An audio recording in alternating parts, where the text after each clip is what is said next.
اس بات کو سمجھنے کی ضرورت ہے وہ تمام جائیداد جو ہے وہ وقف کی ہے اور 1970 کا وقف کا گزٹ ہے. میں آپ کے سامنے پڑھ کے سنا رہا ہوں.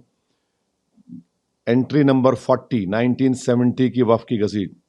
خواجہ فیض الہی mask alias Masjid گوسیان and گریو yard. Over 100 years 1970 میں گزٹ گورنمنٹ ایشو کرتی ہے سرکار, اس میں اس کا ذکر ہے. دوسری بات یہ ہے کہ یہ بات بالکل صحیح ہے کہ 12 نومبر کو دلی ہائی کورٹ کے ڈویژن بینچ نے ایک ججمنٹ دیا.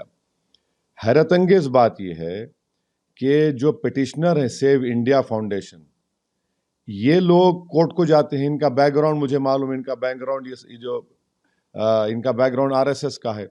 یہ لوگ کورٹ کو گئے, سیو انڈیا فاؤنڈیشن اور MCD کو پارٹی بنایا گیا, تو کورٹ نے یہ کہا کہ ایک جوائنٹ سروے رپورٹ ہے جس کو نے انکلوز کیا.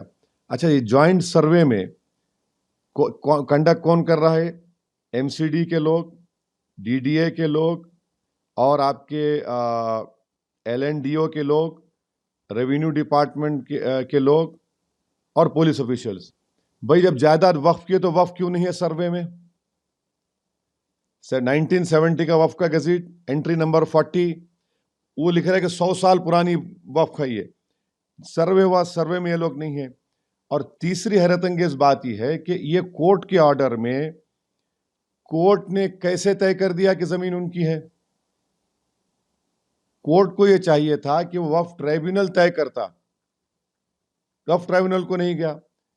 چوتھی بات یہ ہے کہ جب کورٹ نے کہا کہ LDO کی ہے تو اس وقت دلی وقف بورڈ کے ایڈیشنل اسٹینڈنگ کونسل بیٹھے ہوئے تھے کورٹ میں, انہوں نے کوئی اعتراض نہیں کیا. پانچویں بات یہ ہے کہ کورٹ نے کہا کہ MCD کے ڈپٹی کمشنر کو, بھائی ڈپٹی کمشنر اپنے ہی معاملے میں کیسا فیصلہ کرے گا بتائیے؟ یہ تو پرنسپلز آف نیچرل جسٹس کے خلاف ہے.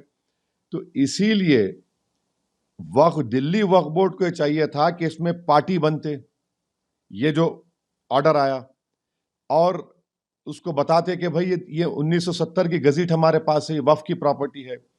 تو یہ نہیں کیا گیا. پھر جب یہ آرڈر آ گیا تو دلی وقف بورڈ کو اور وہاں کی کمیٹی کو اس کے خلاف ریویو ڈالنا تھا. ہائی کورٹ نے ضرور کہا کہ 3 مہینے کے اندر, مانے فروری تک ٹائم تھا, نہ دلی وقف بورڈ ریویو ڈالا, نہ وہ کمیٹی کے لوگ ریویو ڈالے.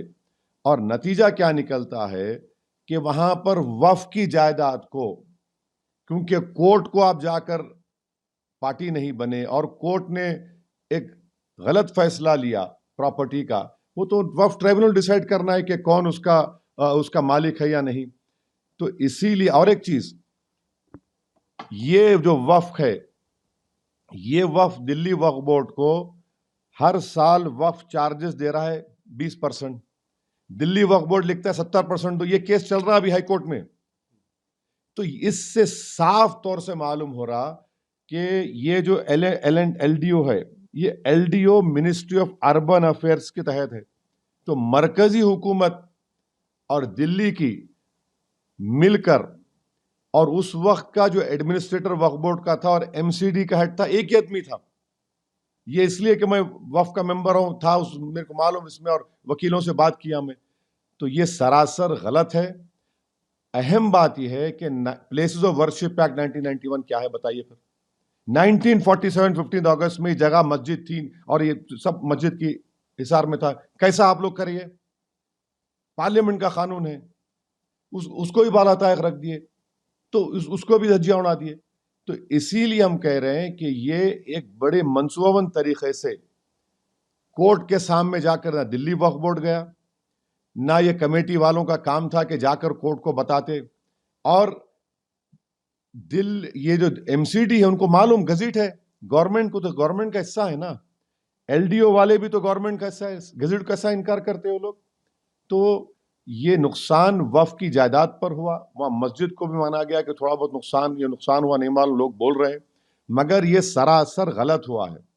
اسی لیے امید کرتے کہ دلی وقف بورڈ اور وہاں کی مینجمنٹ کمیٹی فوراً سپریم کورٹ کو جائے اور جا کر یہ تمام حقیقت سپریم کورٹ کو بتائے اور سٹیٹس کو لے وہاں پر.